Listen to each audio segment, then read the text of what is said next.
Sai guys, நம்ம இந்த வீடியோவில் பார்க்குறது உங்களுக்கு வந்து ஐபேடில் வந்து ஐபேடு ப்ரோவில் வந்து 4th generation wifi plus cellular 256 GB variant தான் பார்த்துட்டு இருக்கோம்.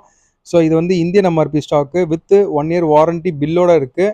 ஸோ 1 இயர் வாரண்டி கிடையாது, இதுக்கு வந்து 11 months வரும். ஸோ பக்கா சீல்டு கட்டு கண்டிஷனில் அப்படியே பிராண்ட் நியூ கண்டிஷனில் இருக்குது. இதோட பில்லிங் ப்ரைஸ் வந்து 1,50,000, இது வந்து 1,10,000 வந்து பில்லிங் பண்ணியிருக்காங்க. ஸோ உங்களுக்கு சார்ஜர் வந்து பார்த்தீங்கன்னா அன்யூஸ்டு, கேபிள் வந்து பார்த்தீங்கன்னா இன்னும் ஓப்பன் கூட பண்ணலை. ஸோ நம்மளோட ஷாப் ப்ரைஸ் வந்து பார்த்தீங்கன்னா ஜஸ்ட் 77,000 நம்ம தரலாம் ஐபேட் ப்ரோ. ஸோ ஐபேட் ப்ரோவில் M2 GB லேட்டஸ்ட்டு தான். அண்ட் இது கண்டிஷன் காட்டணும் தேவையில்லை, உங்களுக்கு அந்த ரேப் பிச்சா உங்களுக்கு அப்படியே புதுசு யூனிட் எப்படி இருக்குமோ, நீங்கள் அன்பாக்சிங் பண்ண எப்படி இருக்குமோ அந்த கண்டிஷனில் இருக்கும். ஸோ ஐபேட் ப்ரோவில் இது M2 சிப்பு, 11 inch மாடலு. இது வந்து 4th ஜென்ரேஷன் சொல்லுவாங்க. ஸோ லேட்டஸ்ட் மாடல் தான். வேண்டுறவங்க ஐடியா இருக்கவங்க கால் பண்ணுங்கள். ஸோ நம்ம ஷாப் டீட்டெயில்ஸ் எல்லாமே உங்களுக்கு டிஸ்கிரிப்ஷன்